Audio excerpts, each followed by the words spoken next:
Bonjour, bonjour. Comme la dernière fois, l'histoire que je vais vous conter ici n'est pas de ma plume, mais de celle d'une certaine livre-texte. Si vous voulez consulter ce récit, il n'appartient qu'à vous de cliquer sur le lien que je vous ai mis en description. Moi, je vous retrouve après l'intro.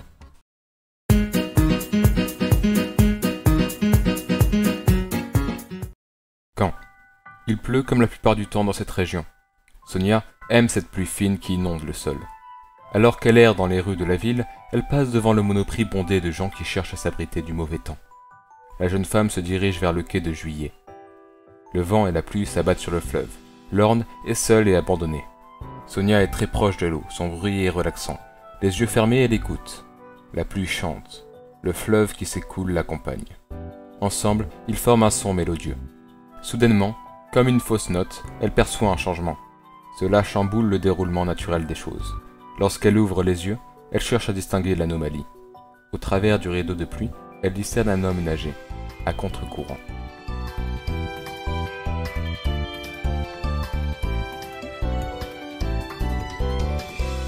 Grenoble, le soleil est au rendez-vous. Aujourd'hui, Lucas quitte la ville. Il a décidé de rentrer là où il est né. Pendant une année, il n'a fait que déménager, partant du nord pour arriver au sud. Maintenant, il est décidé. Fini les voyages. Lorsque l'avion décolle, le pilote annonce que le vol sera plus long. Le vent ne soufflait pas dans le bon sens, apparemment. Comme lui. L'homme n'est pas dans la norme. Lorsque ses amis proposaient d'aller au cinéma, il protestait. Il préfère le théâtre. Quand il voulait aller voir un ballet de danse classique, on l'écoutait à peine. Vraisemblablement, le football c'est plus classe. Lucas est continuellement en contradiction avec les autres. Il le trouve négatif, alors que lui ne veut qu'assumer ses envies et ses idées. C'est un original, il le sait.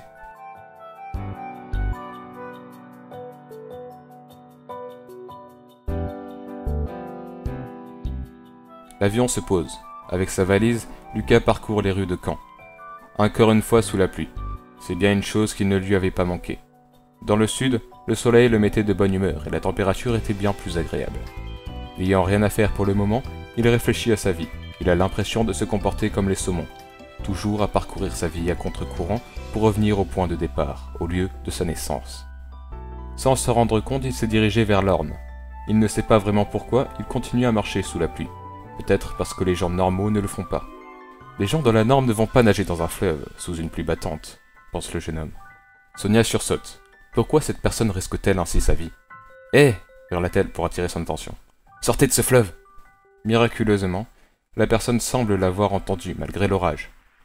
Car elle se dirige vers la petite échelle, permettant de revenir sur la rive. La femme vient à sa rencontre, prête à l'aider. Elle se rend compte qu'il s'agit d'un homme, assez jeune, comme elle. Bonjour, lança-t-elle. Je peux vous aider ? Salut, dit l'homme d'une voix bourrue. Non, tout va bien. Je peux savoir ce que vous faisiez à nager dans le fleuve ? C'est vraiment dangereux. L'homme lui répond par un rictus. Sonia se fait la réflexion qu'il n'est pas très bavard, ni très sympathique. Je voulais faire quelque chose d'anormal, répondit finalement l'homme. Je m'appelle Lucas. Sonia, quelque chose d'anormal ne doit pas nécessairement être dangereux, c'est plutôt inconscient. Peut-être, peu importe. Seriez-vous suicidaire ? Vous ne tenez donc pas à votre vie. Vous avez une manière très subtile de vous exprimer, pense Lucas, ironiquement. Pour répondre à votre question, je suis simplement un original. Je vais à contre-courant du monde, comme vous. Comme moi ? Vous êtes sous l'orage, alors que tout le monde se protège. Ce n'est pas dans la norme, vous allez à l'inverse de la société. Mais la pluie n'est pas dans la norme. Que me racontez-vous là ? C'est la vérité, dit le jeune homme. D'ailleurs, il n'y a pas quelques éclairs ? Oh, c'est très dangereux, très inconscient, ajoute-t-il avec un sourire narquois. Sonia affiche une expression vexée. Cet individu est vraiment spécial. Pourquoi dit-il qu'elle est comme lui ?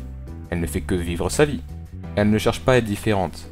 Certes, elle se fiche de la mode, de ce que font les autres et fait ses propres choix.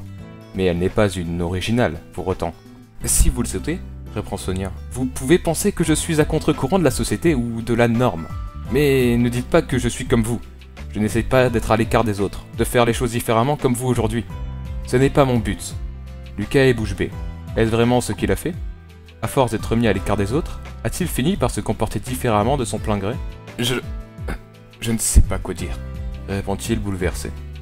Alors c'est qu'il n'y a rien à dire d'autre, lance Sonia en se retournant. La jeune femme, fatiguée, rentre chez elle.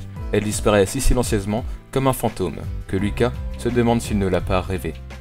Lorsqu'il lève la tête, il aperçoit que la pluie a cessé. Les rayons du soleil commencent à percer les nuages gris. Aujourd'hui, il est décidé. Il va vivre sa vie comme il l'entend, sans se soucier des autres. Il va s'affirmer et ne plus se soucier de la norme. Son entourage le trouvera peut-être étrange, spécial, mais peu importe. Aujourd'hui, il est revenu au point de départ pour n'en prendre qu'un nouveau. Plus jamais il ne cherchera à être à contre-courant.